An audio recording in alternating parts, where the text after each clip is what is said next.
36 बहुएं। आपने देखा होगा कि बहुत सारे लोग बहुत सारी चीज़ों में अच्छे होते हैं। अरे अच्छे क्या, बेस्ट होते हैं, ऐसा कहे तो भी गलत नहीं होगा। हमारी मीनाक्षी भी कुछ उन्हीं लोगों में से थी जो हर काम में संपूर्ण थी। उसके ससुराल में उसका बड़ा नाम था। चाहे वो खाना बनाने की बात हो, सिलाई कढ़ाई बुनाई हो, या फिर किसी और काम की बात हो, वो सब में आगे रहती। मीनाक्षी के 2 बेटे थे, प्रकाश और मल्हार। इसलिए उसकी इच्छा थी कि उसकी दोनों बहुएं भी बिल्कुल उसके जैसी हो। लेकिन जब बड़े बेटे की शादी हुई तो हिना के गुण कुछ अलग थे। अरे हिना बहू, आज तेरी पहली रसोई थी और आज ही तूने दूध की बर्बादी कर दी। सॉरी माँ जी, वो मेरा ध्यान नहीं रहा और दूध उबल गया। मैं अभी साफ कर देती हूँ। ऐसा कैसे ध्यान नहीं था तुम्हारा? अरे नई बहुएं घर में आकर पूरे घर को संभाल लेती है और तुमने तो आकर पहले ही रसोई में नुकसान कर दिया। मैं आगे से ध्यान रखूंगी माँ जी। और ये क्या बनाया है? वो आपने कहा था ना माँ जी कि आज मेरी पहली रसोई है तो कुछ अच्छा सा बनाओ। हाँ तो दूध तो तुमने खराब कर दिया, मतलब मीठा तो बनने से रहा। और ये जो तुमने आलू मटर की सब्जी बनाई है वो भी आधी कच्ची है। अरे क्या कर रही थी इतनी देर से तुम रसोई में? वो माँ जी मैं, लगता है जैसा मैंने सोचा था वैसी तुम बिल्कुल नहीं हो। तुम्हें पता है मैं खाना बनाती थी ना तब तो आस पड़ोस के लोगों के घरों तक खुशबू आती थी। आजकल की लड़कियां तो फोन देखकर ही सब सीख जाती हैं। ऐसे मैं तुम्हें 36 बहुएं दिखा सकती हूँ जो घर की रसोई को ऐसे संभालती है जैसे तुम घर घर खेलती थी बचपन में। कहो दिखाओ। नहीं माँ जी, मैं कोशिश करूँगी कि अब से सब कुछ ध्यान से और अच्छे से करूँ। हाँ वो तो तुम्हें करना ही पड़ेगा, वरना मेरा नाम तो मिट्टी में मिल जाएगा। जी माँ जी। हिना दिल की बात साफ थी, लेकिन उससे काम में हर वक्त कोई ना कोई गलती तो होती ही रहती थी, जिसके चलते मीनाक्षी के ताने कभी खत्म होने का नाम ही नहीं लेते थे। अरे आप क्या तोड़ दिया हिना? वो माँ जी, मुझसे कांच का बॉल टूट गया, सॉरी। हे भगवान, जब से घर में आई है तब से इतनी चीजें तोड़ चुकी है कि इसमें किसी और का नया घर बस जाता। कभी कभी तो मुझे लगता है तुम ये सब जानबूझकर करती हो, है ना? नहीं नहीं माँ जी, वो मुझसे पता नहीं क्यों ये सब गलतियाँ हो जाती हैं। मैं कुछ भी जानबूझकर नहीं करती हूँ। तुम्हें पता है मैं तुम्हें ऐसी 36 बहुएं दिखा सकती हूँ जो आंख बंद करके काम करती है, फिर भी मजाल है जो एक गिलास टूट जाए। पता नहीं मेरे नसीब में ही ऐसी तोड़ फोड़ वाली बहू क्यों लिखी थी। सॉरी माँ जी, आगे से मैं ध्यान रखूंगी। तुम्हारी शादी को 1 साल हो गया है, अब तक तुम रसोई संभाल नहीं पाई हो। मैं तुम्हें घर की जिम्मेदारी कैसे दे दूं? हाँ, घर का राशन, घर की सब्जियां, सिलाई, इतना कुछ है, वो कब सीखोगी? माँ जी मैं धीरे धीरे सब कुछ सीख जाऊंगी। इस जन्म में तो मुश्किल है भाई तुमसे कुछ भी होना। अगले जन्म में मैं नहीं चाहती कि तुम मेरे घर की बहू बनो। सॉरी माँ जी। बस अंग्रेज चले गए और ये सॉरी छोड़ गए। जब देखो सारी माँ जी करती रहती है। चल अब ये कांच के टुकड़े साफ कर फटाफट। हिना की शादी को 1 साल हो चुका था, लेकिन अभी तक उसने अपनी सास के मन में अपने लिए जगह नहीं बनाई थी। बनाती भी कैसे? आखिर मीनाक्षी ऐसी 36 बहुओं को जो जानती थी, जो हिना से काम में और हुनर में 10 गुना बेहतर थी। तुम्हें कहा था ना कि तकिए के कवर सिल देना। ये क्या किया है? ना सही ढंग से सिला है, ना कोई डिजाइन, ना कोई फूल पत्ती बनाई है। ये ऐसे कवर बिछाएंगे हम घर में? माँ जी मैंने अभी अभी सिलाई सीखी है, कुछ वक्त में सीख जाऊंगी मैं। अरे क्यों डांट रही है मीनाक्षी बहू को? अभी अभी तो उसने सिलाई करना सीखा है, उस हिसाब से तो ये काफ़ी अच्छा है। अरे देवकी, मैं तुझे ऐसी 36 बहुएं दिखा सकती हूँ जिन्होंने अभी अभी सिलाई सीखी है और इतनी बढ़िया ड्रेस बनाती है कि पूछो ही मत। लेकिन एक ये है, शादी के इतने साल बाद भी एक तकिए का कवर बनाना नहीं आया। बोलो, मैं जब सिलाई करती थी ना तब बड़े बड़े डिज़ाइनर पीछे हट जाते थे। हाँ लेकिन ये भी इतना बुरा नहीं है मीनाक्षी। बुरा नहीं है? अरे बहुत बुरा है ये। ऐसे कवर तो मैं झाड़ू पोछे में भी इस्तेमाल ना करूं। सॉरी माँ जी, मैं फिर से बना देती हूँ। अरे रहने दे, मैं खुद ही सिल दूंगी। तुझसे ये सब होने से रहा। तू तो बस सॉरी बोल, वही आता है तुझे, और कुछ नहीं। हे भगवान, एक बहू तो किसी काम की नहीं है। मेरे मल्हार की बहू मुझे ऐसी देना कि जिसे देख कर ही लोग जल जाए। बड़े बेटे प्रकाश की शादी के बाद अब मल्हार की बारी थी शादी की, जहां एक तरफ मीनाक्षी ऐसी बहू ढूंढ रही थी जो उसकी हर इच्छा को पूरी कर सके, वहीं हमारे मल्हार ने तो अपने लिए दुल्हनिया ढूंढ भी ली थी। ये रहा तुम्हारा गाजर का हलवा, ये लो। तुमने बनाया है? हाँ, कैसे बनाया? अरे ये तो सच में बहुत अच्छा है, क्या स्वाद है इसका। तुम तो ऐसे कह रहे हो जैसे आज से पहले तुमने कभी गाजर का हलवा खाया ना हो। अरे खाया तो बहुत बार है, लेकिन इतना स्वाद नहीं खाया। मेरी भाभी है ना, थोड़ी भोली है। उनसे कुछ ना कुछ गलती होती रहती है, कभी कुछ ज़्यादा पड़ जाता है, कभी कुछ कम। अच्छा तो कोई बात नहीं, शादी के बाद मैं तुम्हारे लिए खाना बना दिया करूँगी और तुम्हारी भाभी को भी आराम मिल जाएगा। अरे उन्हें आराम नहीं मिलने वाला। जब देखो तब माँ उन्हें कुछ न कुछ सिखाती रहती है और इसीलिए हमेशा वो डांट भी खाती रहती हैं। अरे ऐसा है तो तुम्हें लगता है कि तुम्हारी माँ मुझे पसंद करेगी? हाँ हाँ बिल्कुल करेंगी। उन्हें ऐसी बहू चाहिए जो उनकी तरह हर काम में होशियार हो। अरे ये क्या बात हुई, हर कोई हर काम में होशियार नहीं हो सकता है मल्हार। और देखो अगर मुझे बाकी के काम ठीक से नहीं आए तो वो मुझे तुमसे शादी नहीं करने देंगी। तुम ऐसा कह रहे हो क्या? अगर वो ना भी करेगी तो मैं उन्हें मना लूँगा, लेकिन शादी तो मैं तुमसे ही करूँगा निवेदिता। तुम्हारी बातों से लग रहा है कि तुम्हारी माँ को मनाना बहुत मुश्किल होगा। निवेदिता का अंदाज़ा सही था। मल्हार और निवेदिता के बारे में जानकर मीनाक्षी बहुत ज़्यादा नाराज़ हो गई थी मल्हार से। अरे ऐसी 36 लड़कियां लाइन लगाकर खड़ी है तेरे आगे, तुझे क्या दिखा है उसमें ऐसा जो उसी से शादी करनी है तुझे? माँ मैं निवेदिता से प्यार करता हूँ, और प्यार कुछ देख कर नहीं होता, बस हो जाता है। ये फिल्मी बात है ना मेरे साथ मत कर।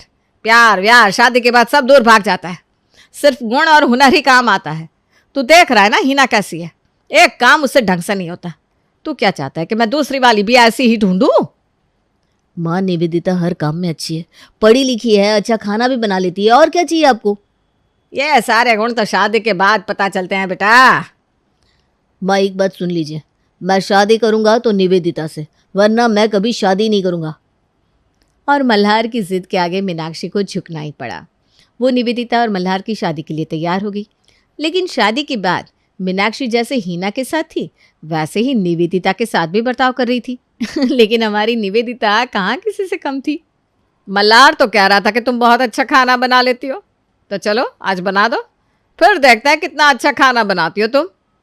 बताइए ना माँ जी क्या बनाना है खाने में? तुम्हें देख कर लगता तो नहीं कि तुम्हें ज़्यादा कुछ आता होगा। वैसे जो भी आता है बना दो, और क्या। वैसे आपको देखकर लगता है कि आपको हरी मिर्ची जैसा तीखा खाना ही पसंद होगा माँ जी, है ना? आप चिंता मत करिए, मैं आपके लिए वैसा ही खाना बना देती हूँ। क्या? हाँ, आपकी ज़बान को देखकर ऐसा ही लग रहा है। तीखा खाना पसंद है ना आपको, बताइए। तुम्हें देखकर यही लग रहा है कि तुम तीखी मिर्ची हो। अब खाना बनाओगी कि बस बातें ही बनानी आती है? पता नहीं इसे कैसे पसंद कर लिया मल्हार ने, इसके जैसी 36 मिल जाती उसे। चलिए भाभी रसोई में चलते हैं। तुम्हें माँ जी से डर नहीं लगता? वो नाराज होकर गई है यहाँ से। अरे भाभी डरना कैसा, वो चुड़ैल थोड़ी ना है जो हमें खा जाएंगी। हाँ बातें वैसी कर लेती है लेकिन सच में थोड़ी ना खा जाएंगी। तुम सच में वैसी हो जैसा मल्हार बता रहा था। आप भी ना बात भूलिए भाभी, सच में। चल अब खाना बना लेते हैं, वरना माँ जी और भी ज़्यादा गुस्सा हो जाएंगी। आप मुझे सामान देती जाइए, मैं खाना बना लेती हूँ। हीना और निवेदिता रसोई में हंसी खुशी खाना बना रही थी और सारा खाना बन भी गया। तुमने तो सच में बहुत अच्छा खाना बनाया है निवेदिता, मैं तो इतना सब कभी नहीं बना पाती। भाभी आपने रोटियां बना दी, रायता बना दिया, सारा सामान भी आप ही ने दिया है, आधा काम तो आपने कर दिया। अब मुझे बस गरम मसाला दे दीजिए, मैं सब्जी में डाल देती हूँ। हाँ हाँ अभी देती हूँ। हीना गरम मसाले की डब्बी ला रही थी कि बाहर से मीनाक्षी की आवाज़ आती है, अरे खाना बना कि नहीं? और हीना के हाथ से डब्बी छूट जाती है। हे भगवान, अरे सत्यानाश हो हीना, कब सीखेगी तू ठीक से काम करना? सॉरी माँ जी। अब गलती करो सॉरी बोलो, यही तो काम है तेरा, है? कोई बात नहीं भाभी, मैं साफ कर देती हूँ। और माँ जी सारा खाना बन गया है, आप चलिए हम दोनों टेबल पर खाना लगा देते हैं। निवेदिता ने देखा कि मीनाक्षी से हीना काफ़ी डरी डरी सी रहती थी, जिसके चलते ही उससे काफ़ी सारी गलतियां होती थी। कोई बात नहीं भाभी, होता है, मेरे साथ तो हर बार ही होता है, पता नहीं मेरे हाथ क्यों कांप जाते हैं। अरे कोई बात नहीं, आप टेंशन मत लीजिए, चलिए आइए खाना खाते हैं मिलकर। सब लोग खाना खाते हैं और सबको खाना बहुत ही पसंद आता है। खाना तो सच में बहुत अच्छा बना है। थैंक यू भैया। माँ मैंने कहा था ना निवेदिता बहुत अच्छा खाना बनाती है। अब ठीक ही है, वैसे इस हिना से तो अच्छा ही है। माँ जी, भाभी ने मेरी बहुत मदद की है सच में। वो अपनी मदद कर ले, वही बड़ी बात है। मैं ऐसी 36 बहुएं दिखा सकती हूँ जो तुम दोनों से कई गुना बेहतर खाना भी बनाती है, और वो भी बिल्कुल कम वक्त में। खैर छोड़ो, मेरी तो किस्मत ही खराब है। माँ जी की बातों को छोड़िए भाभी, आइए खाना खाते हैं।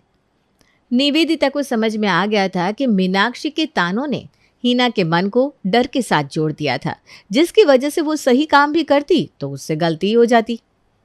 एक दिन जब निवेदिता और हिना कुछ बुन रही थी, वो मुझसे तो हो ही नहीं रहा ये भाभी। देखो, इसे ना ऐसे करते हैं, इससे तुम आसानी से टोपी को बुन पाओगी। अरे वाह भाभी, आपने तो मुझे बहुत आसान तरीके से सिखा दिया। मुझसे ना कब से नहीं हो रहा था ये। मैंने ये शादी के पहले सीखा था। सोचा था शादी के बाद सबके लिए टोपी बनाऊंगी, लेकिन पता नहीं क्यों मुझसे कोई काम ठीक से होता ही नहीं। भाभी, जहाँ तक मैंने आपको देखा है, आपको हर काम आता है। आप ऐसा क्यों सोच रही हैं?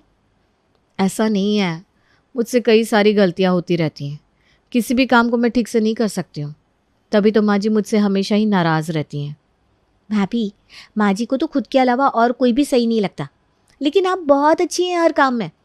बस आपके अंदर का जो डर है ना, उस वजह से आपसे गलतियाँ होती है। एक बार आप अपने आप पर भरोसा करके देखिए, सब कुछ आसान हो जाएगा। लेकिन माँ जी का क्या? ऐसा कोई नहीं है जो दुनिया में परफेक्ट है भाभी। अरे मैं तुम दोनों को ऐसी 36 बहुएं दिखा सकती हूँ जो हर काम में होशियार हैं और परफेक्ट भी हैं। ठीक है, अगर ऐसी बात है तो दिखाइए। चलिए 36 नहीं, बस कोई एक आधी दिखा दीजिए जो हर काम में परफेक्ट हो। चलिए हम दोनों चलते हैं आपके साथ। हैं? अरे ये अगली गली वाली सुषमा की बहू बिल्कुल परफेक्ट है। अच्छा, उससे तो साउथ इंडियन खाना ही बनाना आता है और कुछ नहीं, है ना? अरे वो हमारे पड़ोस की मिश्राइन की बहू को देख लो। अच्छा, आपको पता है कल वो अपनी सास को गाली दे रही थी। ऐसी बहू चलेगी ना आपको? अरे वो हमारी मौसी की बहू ज्योति, उसे ही देख लो कितनी अच्छी है। भाभी, ये तो वही है ना जिसने अगली बार हलवे में नमक डाल दिया था। अरे वो क्या हुआ, नहीं मिल रही आपको 36 बहुएं? मिलेंगी भी नहीं माँ जी, क्योंकि हर इंसान के अंदर कोई ना कोई कमी होती ही है। आपने हिना भाभी को इतना सुनाया है कि उनके अंदर डर ही बैठ गया है कि सच में उनसे कोई काम नहीं होगा। वो खुद पे विश्वास ही नहीं करना चाहती हैं, जबकि आपको पता है कि उन्हें सच में सब कुछ आता है। वो अच्छा खाना भी बना लेती है और सिलाई बुनाई कढ़ाई मेहंदी सब कुछ उन्हें आता है। लेकिन आपने कभी उनकी खूबी को देखा ही नहीं, बस उनकी कमियों को देखा, जिससे आज उनके अंदर आत्मविश्वास की कमी हो गई है। ये जो आप कहती रहती है ना 36 बहुएं 36 बहुएं, वो सब मिलकर भी आपकी हिना बहू के आगे फीकी पड़ जाएंगी माँ जी। आज तुम्हारी बातें सुनकर मुझे याद आ रहा है कि मेरी सास मुझे हमेशा प्रोत्साहन करती रहती थी, हमेशा मेरी तारीफ करती थी, जिससे मुझे लगता था कि मैं अच्छा काम करती हूँ, इसलिए वो ये सब कहती है। लेकिन आज मुझे पता चल रहा है कि वो मेरे आत्मविश्वास को मजबूत करने के लिए ये सब करती थी। लेकिन मैं उस आत्मविश्वास को घमंड बना बैठी और ख़ुद को ही सबसे बड़ा समझने लगी।